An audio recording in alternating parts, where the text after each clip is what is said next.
In the history of professional basketball, there has perhaps been no better home court advantage than the Boston Garden.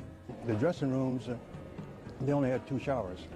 At halftime, after the Lakers came out of their dressing room for the second half, then the guy who took care of the clothes and the washing of the uniforms, he went in there and took all the towels and got them wet. So when the Lakers came back in, they had no towels. But one player, though, refused to be intimidated by the Celtic mystique. Some of the better games I've ever had were against the Celtics. In fact, the best game, just about every good, really exciting game, outstanding game, I would say, with the exception of one, the time I scored 71 points, were against the Celtics. Elgin Baylor was a groundbreaking player. Elgin Baylor was a pioneer because he was the first one of these high-wire players who played the game at a different level vertically. But he was the forerunner of Dr. J and Connie Hawkins, and then later Michael. You know, these high-wire acts that just keep taking the game to a greater level of athleticism. Elgin took his play to another level in Game 5 of the 1962 NBA Finals when he set the record for the most points ever scored in a finals game. And I just remember that it was a good game. It was a good, close game most of the way. We won the ball game and beat the Celtics in the Garden, and I scored 61 points, but they won the series. Baylor's 61-point outburst helped Los Angeles to a 126-121 victory in the game, although the Celtics went on to take the series and the title in the 7th game.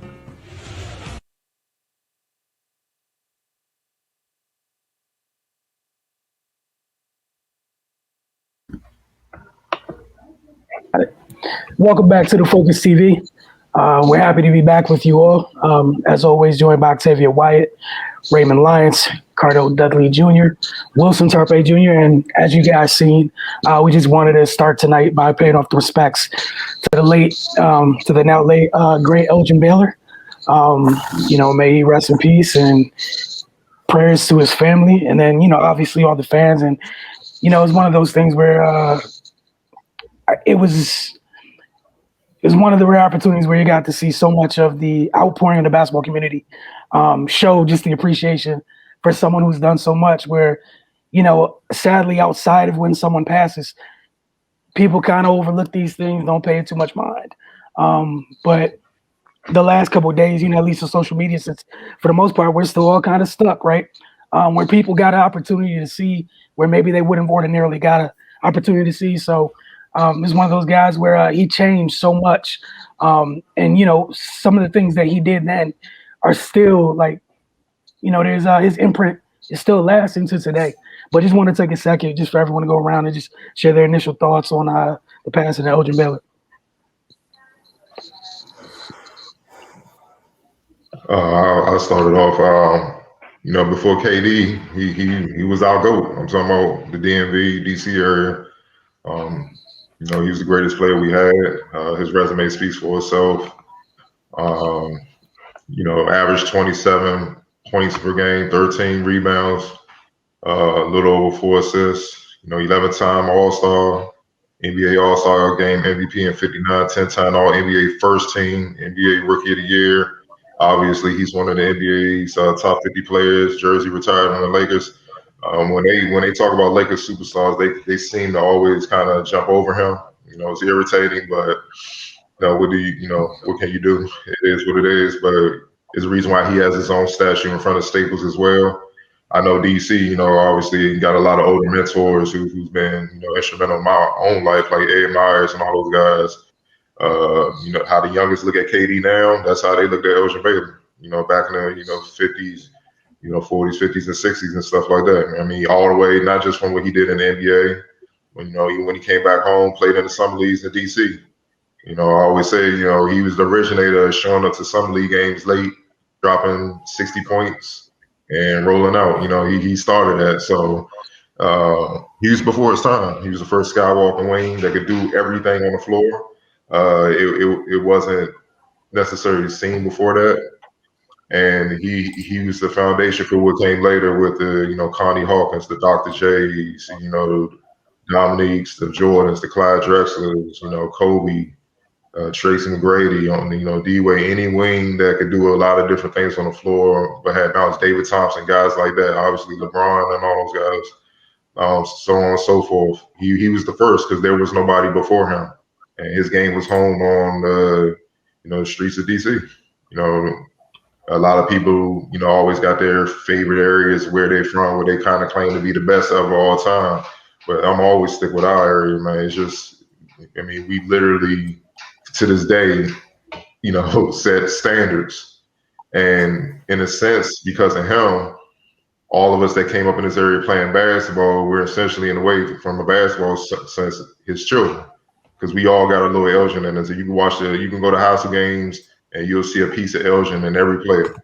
And he was the first. He was spectacular. And the fact that was all creativity and instincts, it was just amazing, man. If you know the history, watching this film, the exploits he did, he was a one-man wrecking crew.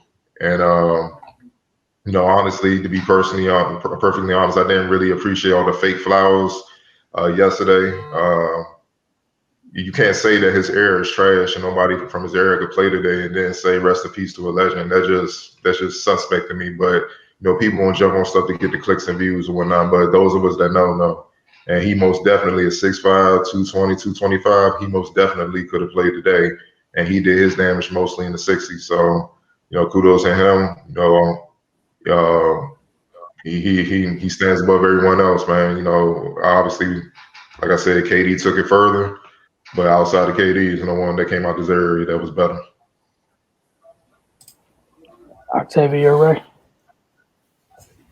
Yeah, I feel like Cardell said it all. He's like your favorite player's favorite player. He's somebody that I'm pretty sure even some of the younger guys in the league now, they still know about. It proves that, we talk about it all the time. Like, it's so easy to just go look something up and go look up a player. And it proves that this is one that a lot of people should have been doing. I definitely agree with Cardell when he says, when they talk about the Laker greats, somehow he always gets looked over. But, again, what can you do about that? But continue to talk about it like we are now. It's sad. It's sad to know that, again, we're at this point because we have lost him. But it's always a reminder to me that, to give people their flowers while they're here, give them their accolades, their praise, everything while they're here. It's nice to know that, I'm sure there are loyal fans out there that did do that. But I get the whole sentiment of, it happened and now it can be considered as clickbait. But I'm just glad that at least people are acknowledging it. All of the stats that Cardell ratted off, 14 seasons, 11 times as an all-star. Like, I don't even know how you can really say that and not think of him as a great. And to know that, he really retired early, if you thought about it, a lot of bigger guys have those problems with knees. So unfortunately, who knows what would have happened if he was able to continue to play. So it's very sad to hear about this happening. It's also a constant reminder for me that a lot of these greats are going on. It's sad to hear that, he's no longer with us, but, again, prayers to his family, his wife and his daughter. I will say, a silver lining for me, and it may sound dumb, but I always like to know like how if they pass on their natural causes, it's nice to know that he lived a long life. He did a lot of things and he was able to, get the final reward, which is to go home. So just prayers to his family.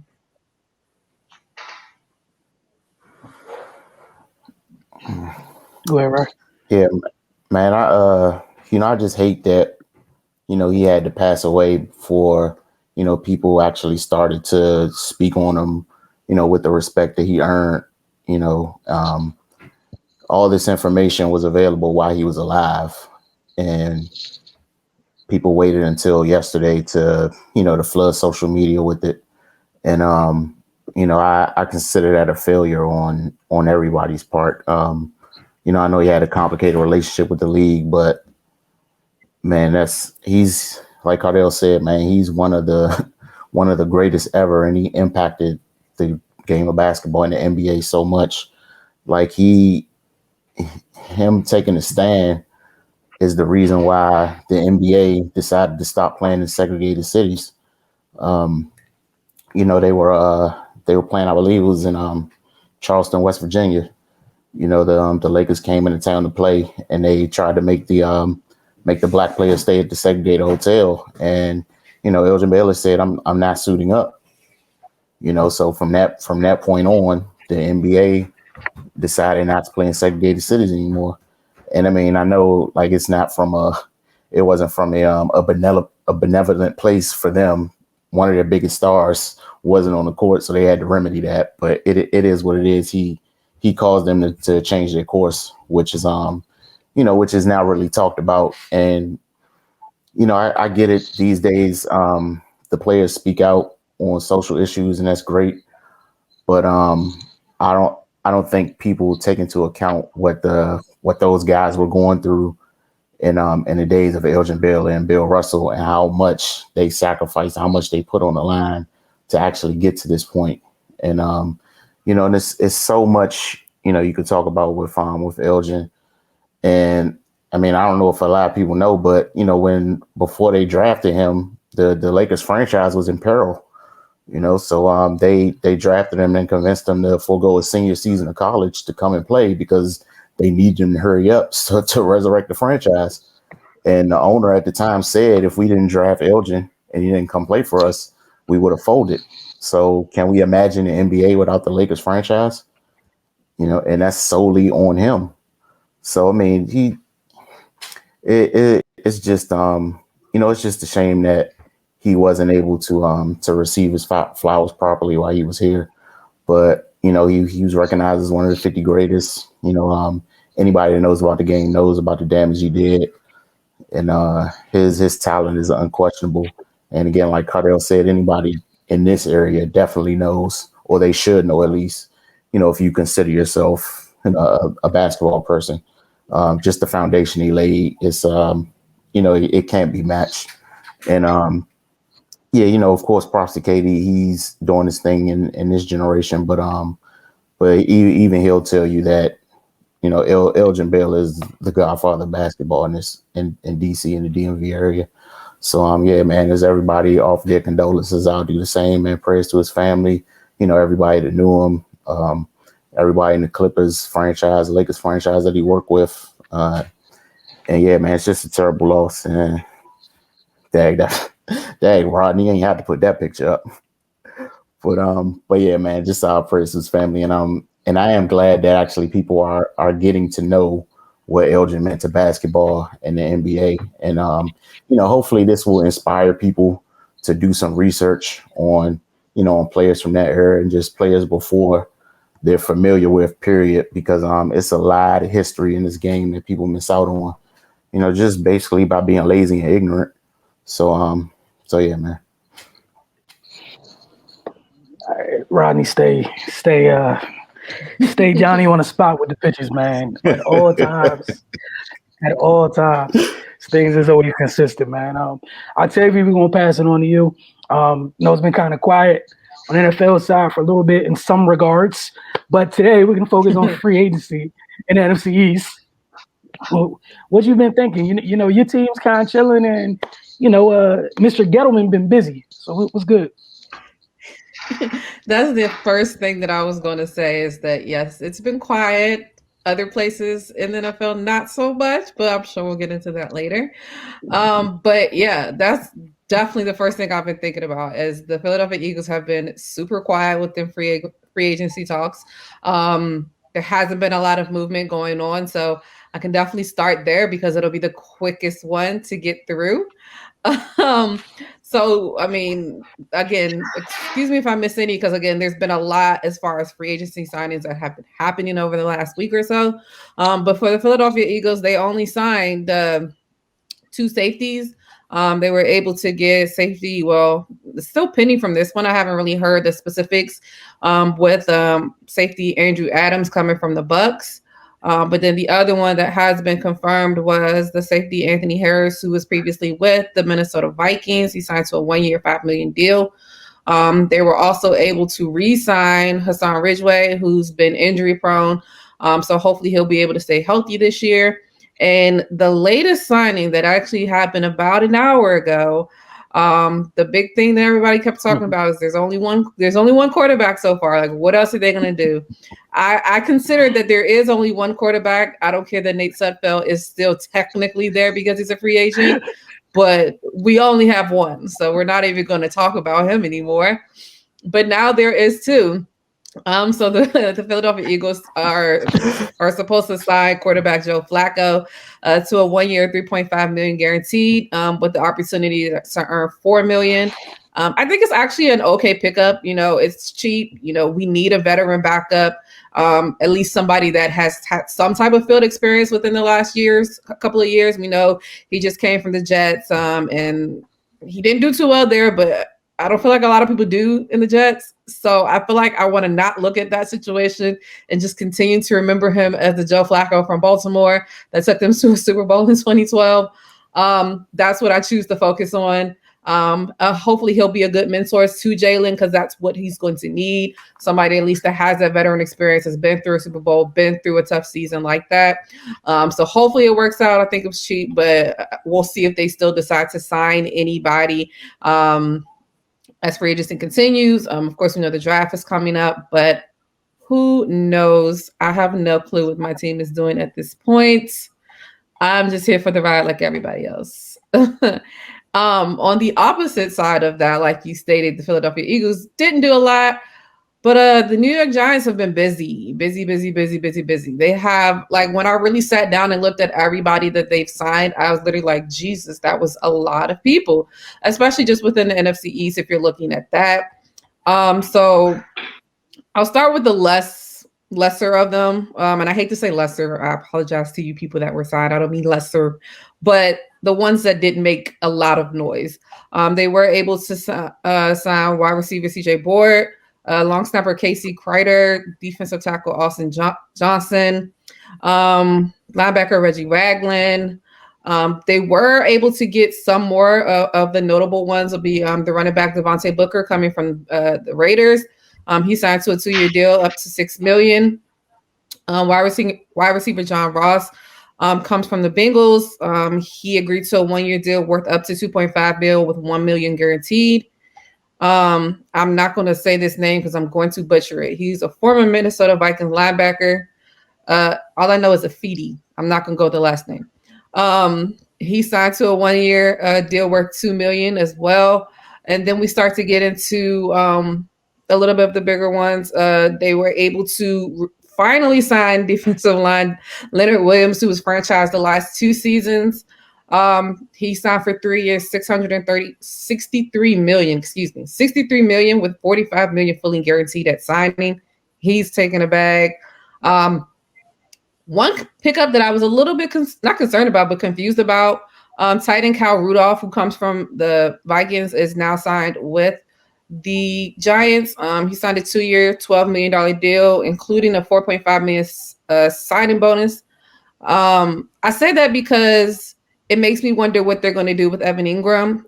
Talked about him in the past couple of years. I feel like he has had that potential. He just has never really gotten all the way there, whether it was just from schematics, injuries, whatever you want to call it.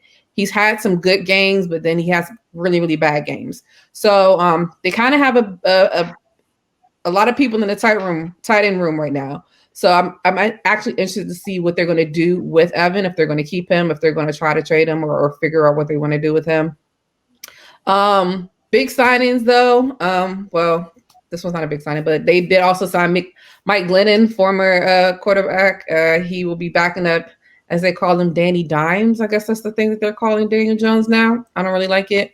But they're moving on from Colt McCoy. So McGlennon is slated to be the backup to Daniel Jones this year. Then the big signings that you have cornerback Adoree Jackson coming from the Titans. He is now a New York Giant. He signed a 3-year deal, $390 million. My numbers are terrible today. $39 million is what he signed for. 3-year, $39 million. You can see they're building up their secondary. You know, they've had issues with that over the past. But their defense has turned around a lot, especially this past year. He's going to go well with Bradford and all those other people that they have in the secondary. So I think that was a great pickup for them. And then the biggest pickup for them would have been wide receiver Kenny Galladen, who signed a 4-year, $72 million deal. I feel like outside of them with Odell Beckham, they never really had a true number one. Kenny can be that. Reports are saying that the one thing that was kind of making the Giants a little bit hesitant was just some of his off the field situations. But as long as he can keep those controlled and he can stay healthy and stay on the field, because that's another one of his issues, they have a good chance, depending on what Danny Dimes does. Now I'm saying it. Depending on what Daniel Jones does. Don't forget they got Saquon coming back. Will Slayton step back up? Will Slayton step up? Who will step into the number 2 role? Will it be Slayton? Will it be I can't think of his name right now off the top of my head. The other wide receiver. What will Evan Ingram do? Who knows? But it's looking well for the Giants right now. You can see they're very, very active in free agency. I will not be surprised if they sign somebody else. They have a lot of people as of now. On the flip side, we'll go to the Dallas Cowboys. They've been a little bit busy as well. Not as much as the Giants, because the Giants have been in overdrive. But they were able to sign defensive tackle Brent Urban, long snapper Jake McQuaid, cornerback CJ Goodwin, offensive tackle Ty Nashiki. They were able to get a deal done with Jordan Lewis, cornerback Jordan Lewis. He returns to Dallas on a 3-year deal worth a max of $16.5 million, including $8 million guaranteed per his agent. So he had a little bit of an up and down season, but I think they see potential in him. So I'm guessing they're just going to ride that wave until it's not there anymore, but hope that he continues to improve. They were able to sign defensive tackle Carlos Watkins for a year, defensive end Terrell Basham for a year. Everybody, if you don't know, the biggest signing or therefore, would be quarterback Dak Prescott, of course. They were finally able to get the deal done. 4 years, $160 million. He's finally getting bread.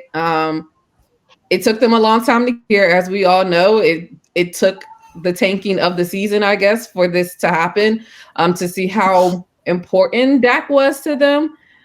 All it took was a dislocated ankle, I guess. But they got the deal done. Now it's just waiting to see improve if he lives up to it. I think he can. I think it's going to be hard coming off of an injury, just depending on how well he bounces back from that. I feel like he's had a lot of time, because it was fairly early in the season. It just depends on how well his rehab is going and what they do, because they have a lot of the pieces. Their offense to me was pretty much set. They have the wide receivers. They have the running back. They have the quarterback. They have the tight end coming along. So it was mostly their defense. And I think that they were realizing that, and that's what they're going to focus on. They were also able to sign safety Keanu Neal. They reached a 1-year agreement for $5 million. So again, they're delving into that secondary, which was probably one of the Achilles heel of that in the front. But again, defense is what they needed to focus on, and that's what they've been focusing on. Last but not least, in the NFC East, the Washington football team has been a little bit busy themselves. Maybe not as much volume as the Giants, but definitely enough talent for them. They were able to get offensive tackle David Sharp. They re-signed Lamar Miller, who actually came to them last year but never suited up. So he'll still be there. Cornerback Danny Johnson, center Tyler Larson, and linebacker David Mayo. All of these signings are pretty much for depth to make sure that they have enough people in the position in case their 1s and 2s go down. Biggest signing, they were able to get cornerback William Jackson III on 3 years, $40.5 million, $21 million guaranteed. One of the top corners that was left on the free agency market. A lot of people go back and forth trying to figure out if he is a sure number one. It's hard to pick a number one cornerback nowadays, but he's definitely one of the best out there. So they were able to replace Ronald Darby, who actually went to the Denver Broncos, and they did that really quickly. The biggest signing everybody's talking about these last two would be quarterback Ryan Fitzpatrick on 1 year, $10 million. Fitzmagic is on another team. I don't know how many teams he's been on now. I probably need more than 2 hands to count. But as of now, you know, you would assume he is your starting quarterback. We all know Dwayne Haskins is with the Steelers after last season's debacle that he had. But they have Fitzpatrick. We all know they unfortunately also released Alex Smith. So it's Fitzpatrick, it's Kyle Allen, and Taylor Heineken, whatever you want to call his last name. Those are your quarterbacks for now. We'll see what they do as time continues to go on. And last but not least, for the Washington football team, they also signed wide receiver Curtis Samuels to a 3-year deal, $34.5 million. They just added another speed person to them. You know, we know about Scary Terry McLaurin, and now they've added Curtis Samuels. He's a vet. You know, it literally upgraded their situation quickly. You know, again, we knew that they didn't really, outside of Terry, had a number 1 or number 2, and a lot of times before Terry became Terry, they didn't think they had a number 1 anywhere. But we saw what Terry McLaurin was able to do. Now another Ohio State, former teammate coming in to play with him, and we know Fitzpatrick likes to air it out. So he got 2 fast receivers. It should look good for them. But again, we know, in my opinion, Fitzpatrick isn't the long-term situation for the Washington football team, but it's a good start, you know, based off of what they're able to do right now. But again, we still have the draft. We still have multiple things that can happen. So not really sure how that's going to end up. And just to kind of give a couple of quick, again, there's so many different ones. So many different people consider this player to be a big notable sign and this player to be just a couple that I just want to throw out there. Juju Smith-Schuster was able to re-sign with the Steelers, who took a significant pay cut to stay with the Steelers. He was being sought after by the Ravens, by my Eagles, but he decided to stay in Steelerland for significant less. Patrick Peterson went to the Vikings. AJ Green went to the Cardinals. The 49ers were able to drop a bag for Trent Williams. And I actually just saw something that he was apparently on the verge of signing with the Chiefs before the 49ers came back to the table with the bag. So that's what saved him there. Jacoby Brissett went to the Dolphins. Another one, Andy Dalton, who was in Dallas last year. He is now in Chicago. He's apparently going to be their starter. That is where they are with that. And you know that other guy that I don't think some of you guys like that much, that guy that they traded up for? Yeah, he's not there anymore either. Mitchell Trubisky, I just lost it. Where did he go? Oh, he went to Buffalo, so he'll be backing up Josh Allen out there. So we'll see what happens there. Cold world, man. Cold world. Yeah, it happened. Life comes at you quick. You know, there's nothing you can really do. Tyrod Taylor went to the Texans. We know there's a big situation happening out there. Hunter Henry went to the Patriots. The Patriots are doing a lot too. You know, there was a lot of talk last year about them not having enough weapons. So it seems like Bill went into his little bag and is trying to get it together out there. We talked about Ronald Darby went to the Broncos. Rob Gronkowski's signing again with the Bucs. He's staying with Tom. Tom is still out there as well. Jonnu Smith, another tight end, also went to the Patriots. Cam Newton re-signed with the Patriots again. Jalen Mills, our former safety, whatever he was, because he just changed to safety last year. Now he's in New England. Nelson Aguilar is in New England. They just got a lot going. It's a lot. Jameis Winston also re-signed to the Saints. We know Drew Brees retired. So right now it looks like it's going to be famous Jameis team unless somebody else comes up. I'm sure that they're still going to have the competition between him and Taysom Hill. So we'll see what happens there. So just a couple of names to throw out there. I apologize if I missed anybody in particular. Look, man, there's a whole lot going on. Those people that were Nate is out of the league. Okay. he out of the league. I don't know where he at. Okay. Oh man! All right, Ray. We're gonna slide over to the NBA segment. What's the latest going on with your Washington Wizards, man? The Cardell got us, a great G League update. So go ahead, Ray. Sorry. Yeah, man. Not too much positive stuff going on over there. They're currently trailing the Knicks 60-41 with 2.5 minutes left in the second quarter. So they're back to not defending. They are coming off a loss to the Brooklyn Nets. Just the same stuff that's been plaguing them all year. Bad decision making down the stretch. Not defending well. For that game, we talked about it on the show. They got what they needed out their front line for a change, but then going down the stretch, the vets cost them the game. Brad and Russ had 14 turnovers between them.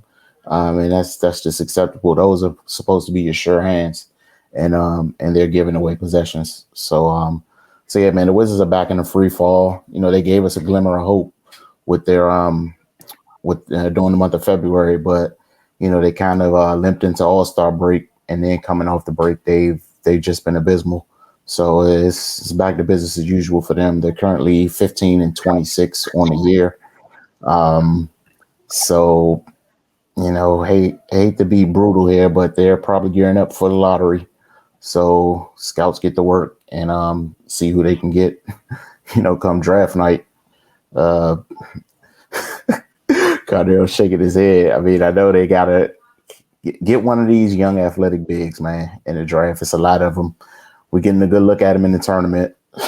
So, I don't know, man. I'm at my wit's end with these guys.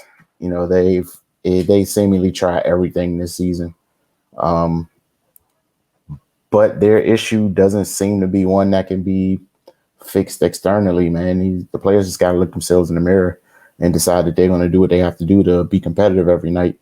As we've seen, when they make a decision to do that, they're a completely different team. And it's not like the games when they were winning. Like the most ironic thing about that, when they were winning, they weren't shooting the three well, but they were defending, locking teams up, and taking care of the ball and making good decisions down the stretch. Those are things that they can control, man.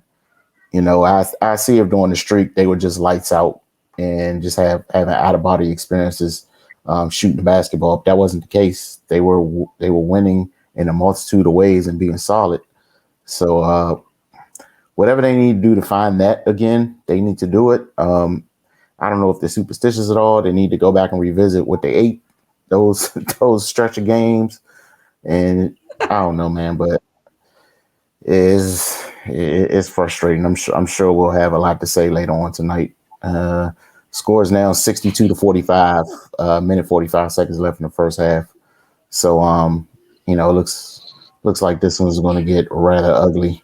Julius Randle's got 21 points. That's not a surprise, given their front court issues. We knew he was going to be a problem for them.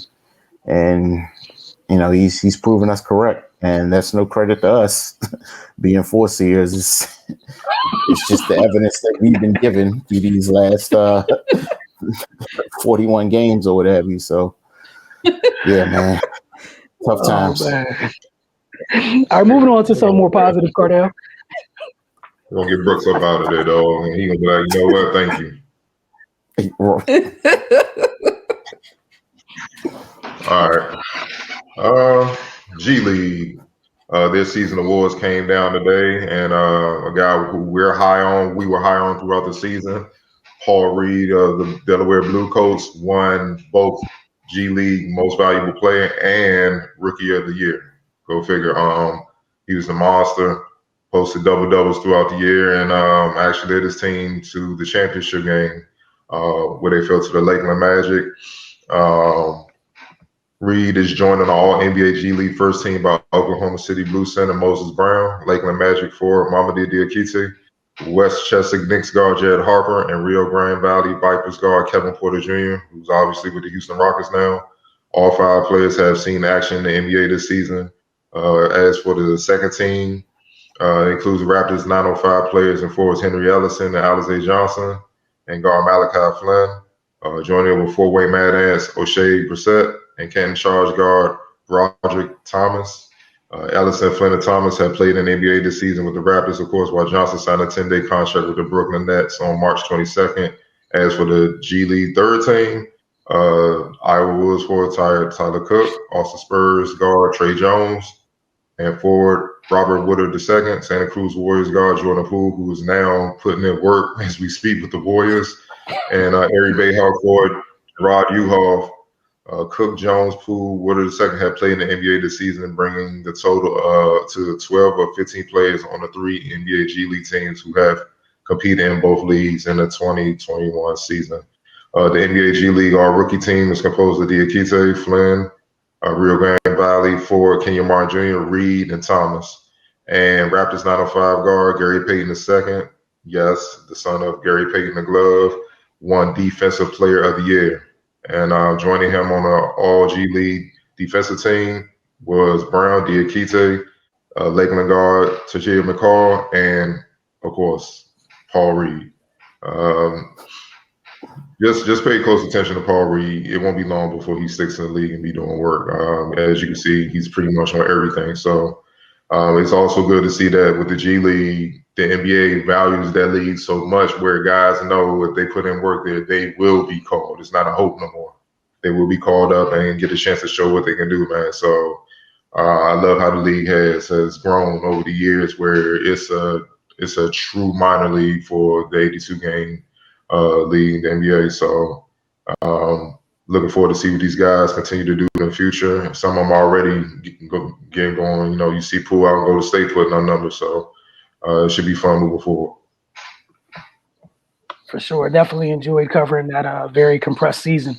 Like you guys said, you know, we all got a chance to get extra familiar with this young crop of players. And, you know, even down the stretch run with some of the teams that own the rights to these guys, you know, with the NBA schedule, folks are going to get some minutes here and there. So definitely keep your eyes open and just pay attention. It's definitely worth your time. Going to take the first of our 2 breaks tonight. You're watching Focus TV. We will return shortly.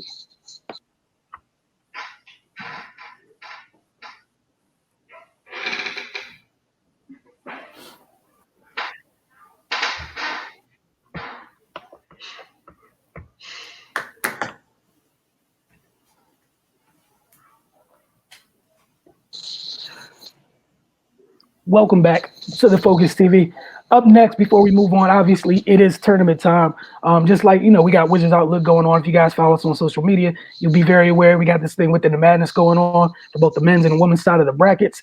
That said, that's why we're not going to take a whole lot of time tonight on the Focus to get into the brackets, but we will be talking about a local team that did spend some time in the tournament. One side of them is still in. The other side, you know, they saw their exit already, but they did get a dub. So, Cardell, we'll start with you. Talk about the Maryland Terrapins. Georgetown was in there as well. Georgetown men's was in the tournament as well. But just have you take a couple of seconds to talk about their trip to the, you know, to the NCAA tournament. The time. Do I have to talk about my tournament? You don't have to. You don't have to. You don't have to. It's a safe space. I'm gonna be professional. Get through this, man. I'm gonna be professional, man. Look, man, Alabama beat them. Yeah. All right, Jaden Shackelford and Alabama, they stuck to what got them through the whole season. They relied on 3-pointers, and they bombed the Terps 96-77 in the second round win last night on Monday. Shackelford scored 21 points and made 5 of Alabama's 16 3-pointers as the second-seeded Crimson Tide advanced to their first Sweet 16 since 2004. After trailing early, the nation's top 3-point shooting team quickly heated up to run past the 10th-seeded Terrapins. Alabama next faced 11th-seed UCLA in the East region. Aaron Wiggins led the Terps with 27 points. Eric Ayala had 13 for Maryland, who finished the season 17-14, and they were seeking their first Sweet 16 appearance since 2015, which would have been their 15th overall. The Terps defeated UConn 63-54 in their opening round game on Saturday night. Maryland ends the season at 17-14 while making the program's 5th NCAA tournament appearance in 6 seasons. The Terps rallied from a 4-9 start in conference play to earn the number 8 seed in the Big Ten tournament while knocking off 4 ranked teams on the way. All right, sliding over to the women's side for Maryland. They played their first round game. It was against Mount St. Mary's. Win as expected. Maryland women started a little slow. The game was over in the second quarter. Essentially, they held their opponents to just 4 points. It's 25-4 in the second quarter. Their defense continued to lead the way. It led them to a 98-45 victory. It was the biggest win in the NCAA tournament in program history. 5 players scored in double figures, led by Ashley Owusu, 22, 8, and 7. Diamond Miller had 19. Chloe Bibby had a double-double with 11 points, 11 boards. Mimi Collins continued her good play with 12 points. And freshman Angel Reese, leading a very strong group off the bench, she had 11. The Terps did most of their damage off the bounce. They're known for, letting threes fly. I think they only took 13 on the night. Mount St. Mary's couldn't really keep people in front of them. So, they lived at the line. They went to the line about 30 times. Up next, they'll face 7-seeded Alabama. That should be a very good matchup. The winner advances to the Sweet 16. That could be played Wednesday afternoon at 1 p.m. What we're going to do as we head into our second break, we got a little bit of sound from both the men's and women's Maryland Post games from their latest tournament contest. That's going to be followed by this week's 9-4-50 breakdown. And Jamal Hayward this week, he will be breaking down different shots playing off 2 feet.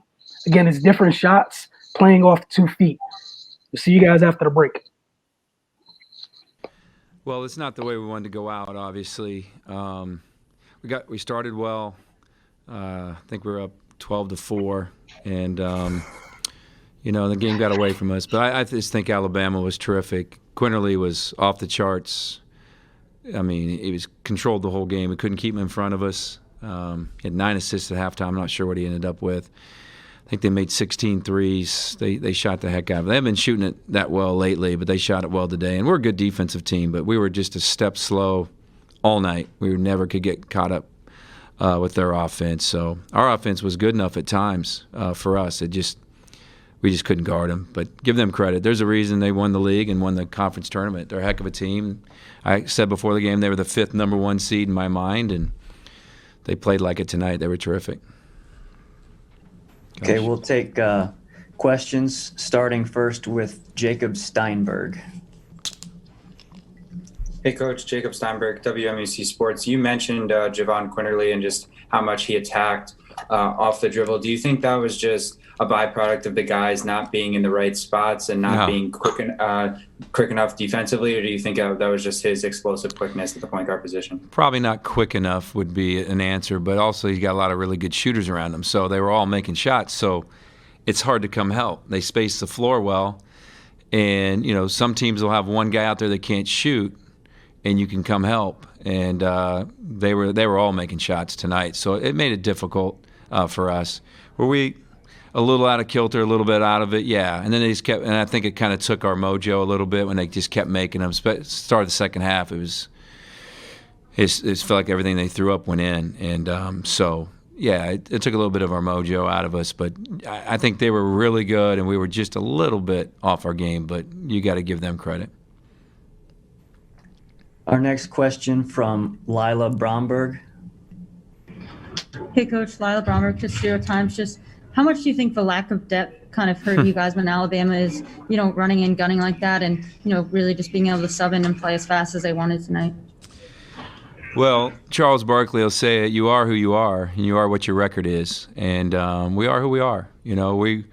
Certain teams we could match up with and really guard and figure out how to win games, and certain teams that were elite, like Alabama was tonight, was tough for us. So, yeah, we couldn't sub. I subbed in that first half, and the game got away from us, and then guys got tired. And we had a couple guys didn't play up to their potential tonight, which is disappointing. But, yeah, I mean, we are who we are. I mean, we've talked about it all year, Lila. And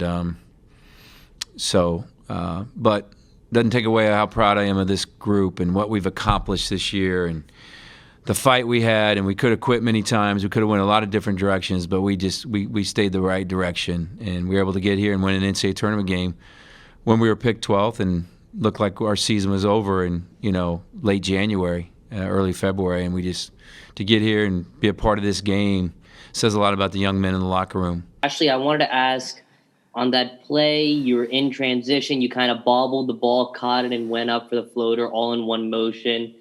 What were you thinking during that play, and how does it feel to start the tournament with a near triple-double? To answer the first question, just going up and scoring.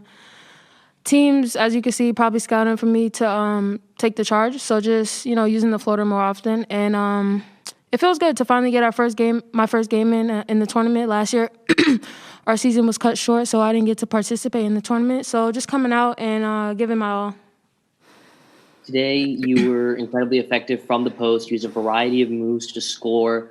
Is that something you've been working on throughout the year? I've seen you kind of develop it, and how did it feel to kind of unleash it on today's stage? Working on it in practice, training, whatever, and being able to, score in a lot of different ways. Next question is from Kareem.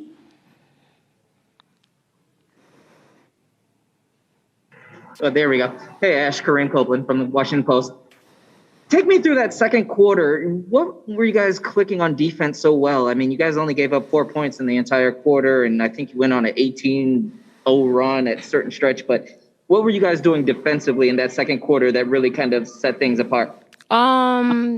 As you saw, we kind of came out flat in the first quarter with our defense. So we were just talking in the huddles and timeouts, talking to one another, saying we got to pick up our defensive intensity and, just getting to those 50-50 balls and boxing out and rebounding. And what's that feel? You guys have put together these kind of runs all season long, and this was one of the better ones. When you guys are hitting that groove where you're getting stops and getting out in transition, what's flowing so well? What's that feel? I think it starts on our defensive end. Getting out in transition and getting easy buckets helps those runs and helps us, get easy buckets. Next question is from Wilson.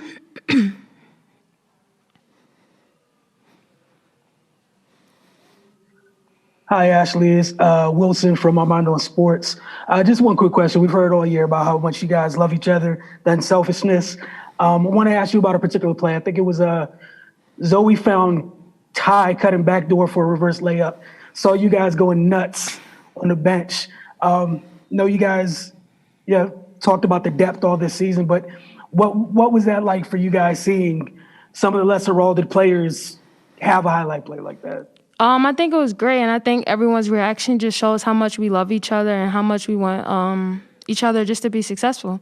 And that happens with everyone. It doesn't matter who it is. We're just happy, and we're happy to be playing with each other and, in such a big tournament like this.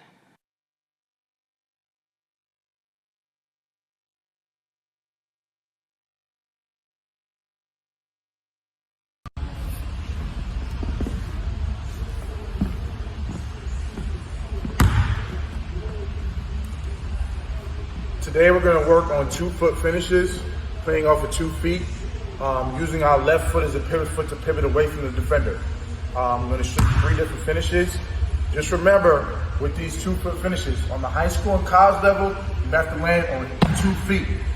Pro level, overseas, NBA, you can do the 1-2, or in this case, we're going left-right. But remember, high school, college, you got to land on 2 feet or they're going to call travel, okay? So I'm just going to demonstrate right now. So jabbing right here, and I'm attacking the left, okay? So jab right. On that pro hop, I just did 1-2 right now, but on high school level, land on 2. On that pro hop, make sure that ball is away from the defender. Go into the defender when you go to the pro hop. Here, first one, jump up.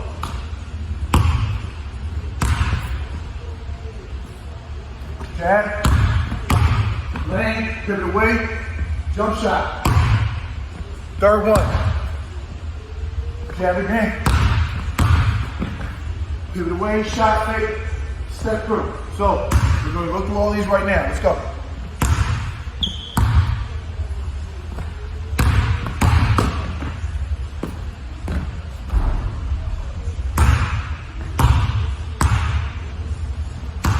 Next one's the jump shot.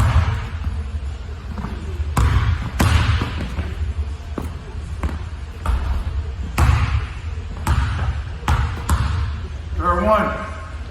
Step through for the layup.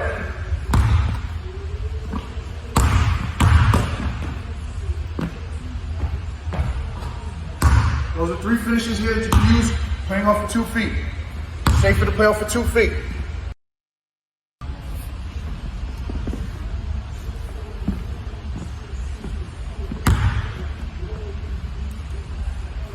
Today we're going to work on 2-foot finishes, playing off of 2 feet, using our left foot as a pivot foot to pivot away from the defender. I'm going to show you 3 different finishes.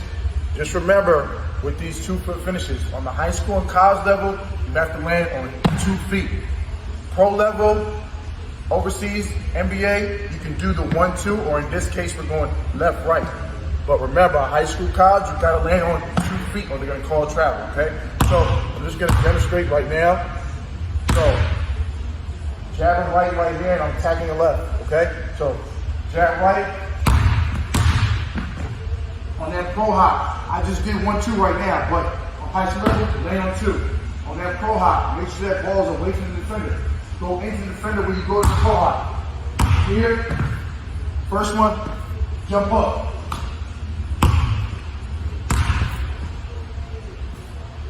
Jab, lane, pivot away, jump shot. Third one, jab again,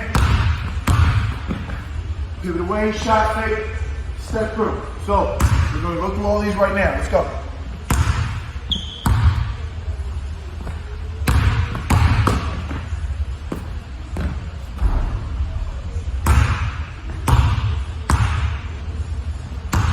Next one's the jump shot.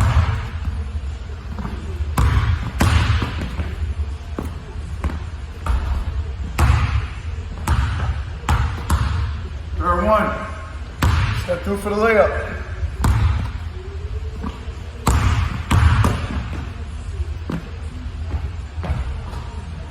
Those are 3 finishes here that you can use playing off of 2 feet. Safer to play off of 2 feet.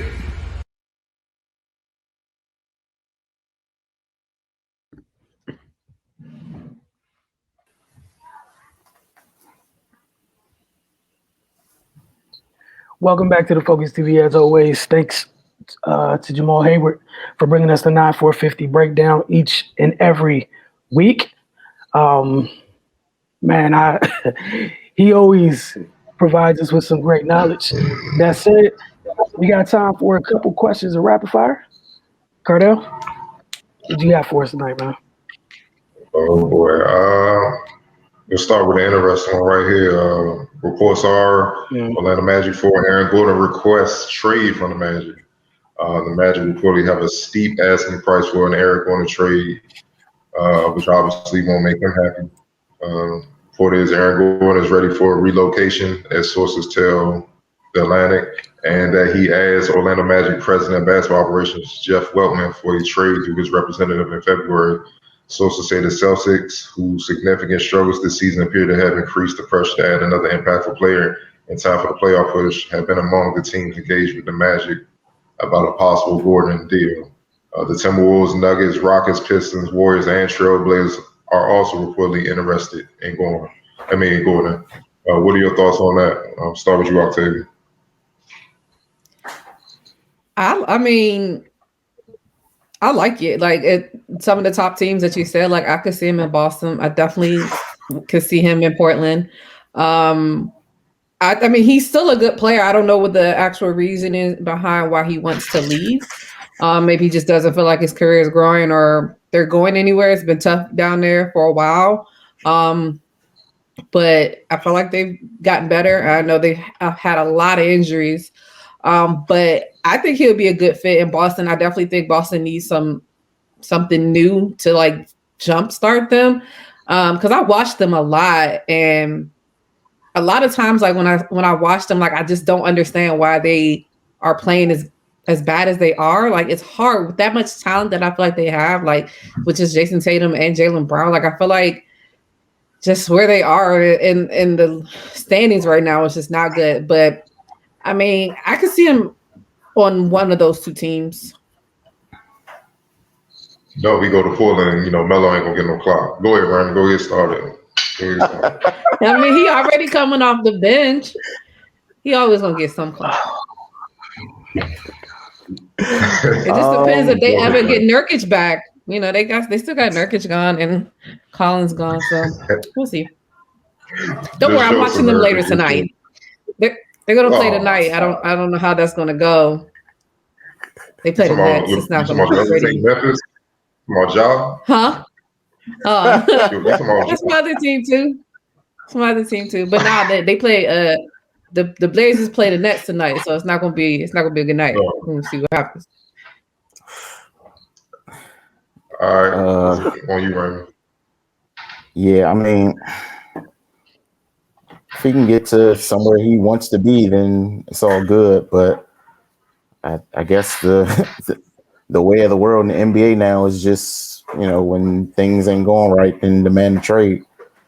You know, it's their career; they can do whatever they want, and you know, if he doesn't want to be there, then sure. But yeah, man, I don't know. Like,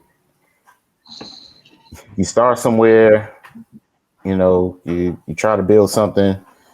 2 or 3 years, you don't win a championship or what have you, and then you demand a trade to a contender. Yeah, I guess, man. That's where we at now. I really don't have too much thought on it. But you know, if he gets to a more favorable situation, then kudos to him. But yeah, like I don't think Orlando's in a terrible spot. Like Octavia said, they've been unfortunate with injuries and what have you. But yeah, they hopefully they can get a big haul in return for him, and so they're not they're not starting from square one. But yeah, that's where we are now. Aaron Gordon demanding a trade. Good job. Mr. Wilson. I mean, I don't think Orlando cares too much. The two dudes, it looks like they focus on building around. They're out for the season. They're just going to draft over him anyways. If he wants to go, cool, whatever. Get what you can for him. We was on the Within the Madness show, saw about Florida State kids last night. Orlando likes those. But yeah, for Aaron, I hope, just one of those things, be careful what you ask for, right? You go from leaving Orlando where like the expectation, like there's not title expectations, anything in Orlando. It was like, we'll see how good we could be or whatever. You go to Boston, whatever, that pressure's gonna hit different. You go to Boston, you might be playing the 5. You go to another contender, pressure's gonna hit different. So be careful what you ask for. It is what it is. If he goes, he goes. If he doesn't, he doesn't. I'm indifferent. Life goes on. Aaron Gordon. Well, now to be perfectly honest, he has talent, but he hasn't been able to consistently put it together where, let's be honest, he was one of the guys that they were looking at to take that next league to an all-star level to help them win. You know what I mean? But he hasn't, obviously, injuries have been a big part of his career so far. He got drafted in 2014, man. It's probably his 7th year, so I can see why he would want out because it's pretty much been mediocrity since he was a rookie. But it's also because he hasn't became a player that his talent warrants. Where his potential, we all know his potential can be. So I mean, obviously he can go to a better team, but it's not always like you said. The grass isn't always greener either. You know what I mean? Now that it's different when you putting up numbers and you're not expected to win much. A lot of these teams are eyeing to make a run, or even this year or in close future, like the Warriors. So it'd be interesting to see where he end up. Last question, since we're gonna get out of here. This one I just definitely want to tackle because they've been attacking Solomon Hill like he's the dirtiest player in the world, but. Some news did come out. Obviously, everybody heard about LeBron James on high ankle sprain when Solomon Hill down for the loose ball, ran into his leg. But news came out that they said LeBron is expected to miss several weeks with that high ankle injury. How do you feel this will impact the Lakers' championship chances? Because it's not easy to just bounce back like that, missing that much time. And can y'all really just correct these people who are out here thinking that Solomon Hill is a dirty player because he accidentally hit homeboy leg, man? You can start with you, man. answering the question about their title chances, I mean, of course, AD already out, and then LeBron going down. You know, they're gonna have a rough go at it for the remainder of the regular season, or however long LeBron is out. That just is what it is, man. So you know, they're gonna limp into the playoffs. You know, fortunately, they've done enough work up to this point where, you know, they shouldn't fall too much, but you never know. And then with him coming back and hopefully AD, it's going to take them some time. So they could find themselves in a dangerous position. But in regards to the dirty play thing, if that's a dirty play, then every time somebody hustle for a loose ball, it's a dirty play. Solomon Hill ain't do nothing wrong. You know, he knocked the ball loose and went and got it. Maybe if Bradley Beal and Russell Westbrook did that the other day against the Nets when they trapped Kyrie and knocked the ball loose, that game would have ended differently. But yeah, man, it's not a dirty play at all. I don't want to be this guy, but you know, it's early in the season, Embiid was going up for a dunk, and LeBron pushed him out the air. That's a dirty play to me. So, and nobody said nothing about that. Like Embiid could have really got hurt. So, yeah, man, they need to cut the foolishness. That was nowhere near a dirty play. That was Solomon Hill. That play was the standard of what you need to do to remain on the floor, as far as I'm concerned. If you knock the ball loose and just look at it and don't go after it, just go ahead and come sit next to me and get comfortable, because, you know, that just means you're not in tune with the game. You're not hustling. You're not playing as hard as you can. You know, it's unfortunate that he got injured, but, you know, things happen, man. He went for the ball and, you know, unfortunately he caught his leg, and, you know, hopefully LeBron can make a speedy recovery so he can get back in the mix. But yeah, man, not a dirty play by far. Was it necessary? Some Absolutely. people said it was unnecessary. Yeah, he's trying to get the ball. Yeah. Certain people said it was unnecessary. Though. I'm just saying it was unnecessary. Yeah, man. From a Broncos level, said it was unnecessary. Yeah, certain people shouldn't be talking about basketball. Mr. Wilson, you gonna finish out with Octavia? Sure. Solomon Hill stuck in the league. Feeding his family by playing hard every second that he's on the court. So no, it wasn't. The unnecessary thing's hilarious. He's doing what he's paid to do, which is to get in a game. Anytime he enters a game, is a scrap, fight, claw. You know, do his part on the court. It's the role that he's embraced every time he's been on the team in the league. So yeah, I'm gonna throw that out the window just because Solomon Hill's had a pretty long career of just he's stuck in the league this long. Like, it's not like we've had multiple incidents where like, oh man, he's out here taking people out. We're not. It's just y'all's favorite player got hurt and y'all upset. You feel some type of way. Get mad at Pelinka for giving away the two bigs you won a championship with as insurance. Leave Solomon Hill alone. As far as when they come back when they come back. And also, I would just say, as a fan of a team, you know what I'm saying, my football team I root for was ravaged by high ankle sprains last year. Coming back from those those are difficult. So, you know, hopefully everybody recovers. You know, Laker fans, your mom can make another run. Just being realistic and understanding how some of these things work. Some ankle sprains are manageable. Some high ankle sprains people can play through. Some people can't. And even the ones that they play through, they're not all the way right just because they're back. So, you know, we'll see. But the dirty play stuff is hilarious, man. It's Solomon Hill, bro. And again, like Ray said, like, y'all were quiet when my man pushed the league MVP out the air this year. I mean, you moved 280 pounds. You said what? You said LeBron's dirty. Who else is MVP? Ooh, the Colts will be mad. He was about to get punched on and pushed Embiid. So I don't know.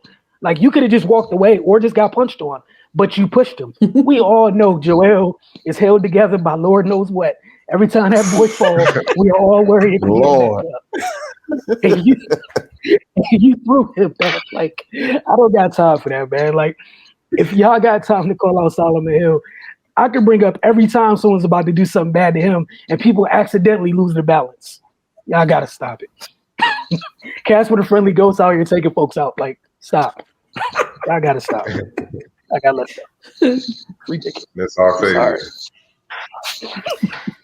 So to start with the dirty play thing, I really just want to tell LeBron fans, because that's who they are. I don't even know if you can consider them Laker fans. They're just LeBron fans.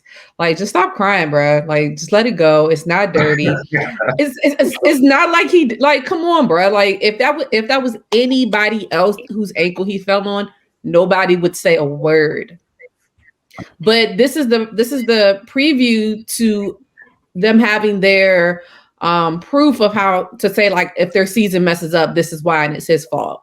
Because they getting ready to, they writing them scripts up now to be like, oh, but remember when? Yeah, because LeBron wasn't 100%, so that's why we didn't go, and then that's why. So, like, they already just getting they stuff in order. This is just the beginning of it. That's what this is. So, yeah, but so yeah, they're getting their excuses ready. This is just the first one, and now the first one was that AD was out if they lost. Well, I mean, we didn't have AD. And now LeBron's hurt. Oh, we ain't had LeBron. So, in the second part of the question, as far as concerned about, as far as them getting to another championship, if I was them, I would be concerned. The only reason I say that is because, I mean, right now they're playing the Pelicans. They're down at halftime, 59-46. They're on a 2-game losing streak. They're only one game ahead, a half a game really ahead of the Clippers. And everybody that's like right behind them are only about at most 8 games out. So if they go on a really bad run, it could get a little bit sticky, just because, I mean, they're in the 3 seed now. I mean, the Clippers are 28-16. I mean, the Lakers are 28-15. The Clippers are 28-16. The Nuggets are 25-17. Portland's 25-17. The Spurs are 22-18. The Mavericks are 22-19. Golden State is right at the end. It's always been a little bit tougher in the West. So if they want to keep relying on this whole blaming other people situation, like, life can change real quick for them. Like Wilson just said, you got rid of JaVale, you got rid of Dwight, you lost a lot of people in the middle. Now AD's out, LeBron's gone. And I literally looked at, and this is probably just me, but I literally looked at who started tonight and I was like, who is this person? It could just be me. I don't pay attention to the Lakers that much. So I'm like, okay, this is what's going on here now. So, Marc Gasol has been out. They brought him in to be a big guy. He's been out. So I'm just saying, like, it could get a little bit sticky for them, just depending on if they continue to go on this L streak. Because, they lost to the Hawks in that game. They got, like, demolished by the Suns. They're losing to the Pelicans now, and then after that they play the Pelicans, they play Philly on Thursday. Then they play Cleveland, they play Orlando. So they got a little bit of time in between there, but they come back to the Clippers, Toronto, Miami, Brooklyn, New York, Charlotte. I know LaMelo is out, but they got a good little stretch there, so they better hope he come back soon. I'm not hoping, but they better hope. Mine is going to be very quick.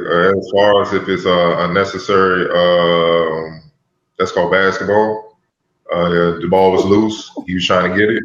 He dove for it. I know y'all not used to seeing a lot of players play hard these days and give it everything they got, but that's what it looks like. So, as far as it being dirty, like y'all said, if he had dove into anybody else in the league, it would have just been an eye roll, keep it moving, when's the next game. It's just the fact that they touched this Colts Lord and Savior, and unfortunately his ankle got caught up. It happens in basketball. I'm pretty sure all of us at some point in time that had to deal with it playing ball, got rolled up on, tackled and all that. It's a physical game. It can happen. You know what I mean? I know the coach believed that he's the most physically on this earth and he can ever get hurt. But, that was proven wrong. He's human too. So he has time to heal and get ready for the playoff run. Because best believe, even if he's ready to come back, they're going to milk this thing. Trust me. They're going to milk it as far as they can. Same thing with AD. And they're going to milk it as far as they can get ready for the playoff. And I can't even blame them. I actually think that's a good idea. Like, they're vets. They come up with championship run. They literally start the season like a couple months out. And I do it. That's why they threw that 7 weeks out there. It's for a reason, man. You know what I'm saying? So that will be at the end of March. This is the last week of March. We'll take you all the way to the end of season May, get a few games under your belt. All right, we in rhythm. Let's go on this playoff run. It's not by coincidence, man. It's just basketball, people. Y'all need a man and woman up. You know what I mean? It seemed to be y'all attack anybody that gets in this man's way, whether he's getting beat in the finals, getting cooked, taking awards justly, or accidentally being over him getting hurt. If there's any type of adversity to him and the individuals involved, they don't like you. I just think the coach need help. Need to get Farrakhan on the call, talk to people, see if they can be helped, and we need to just keep it moving. Right? Just basketball. These people they really time I was unnecessary. You gotta be kidding me, man. Hey, look, They said he was just supposed to bend at the knees and try to pick it up. He wasn't supposed to. Hey, we go. Because I'm about to say. That's what they were trying to say. Not the directions for picking up a box, though, Octavia. All right, I want to thank y'all for hanging with us today. Lift with your legs. That's how you get the ball. You don't dive. What are you doing? Oh my goodness! We want to thank y'all for hanging with us tonight. What they're saying is let LeBron get the ball. That's what they were saying. Exactly. Ooh, I'm being mature. So thank y'all for hanging with us tonight. We're gonna catch y'all next week. It was fun to be back. We'll be back next week with episode 202. And that'll be the last time you hear me reference a number on my own, because after next week, I will forget. So I want to thank you guys for hanging with us. We'll see you very soon. For those of you that follow us on social media, you guys already know, at least for the next week or two, Within the Madness, Wizards Outlook, gonna be busy. And then always Friday nights, 10 p.m., DCTV. Do not forget. Also get over to DCTV so you get to check when shows re-air. They re-air throughout the course of the weekend. So in case you miss it, you only caught part of it tonight, you don't got a chance to watch it on Friday. Or maybe you want to hear what Octavia got to say about your team once again come Saturday. Get over to DCTV and check it out. But you've been watching the Focus TV. We'll see you guys next week.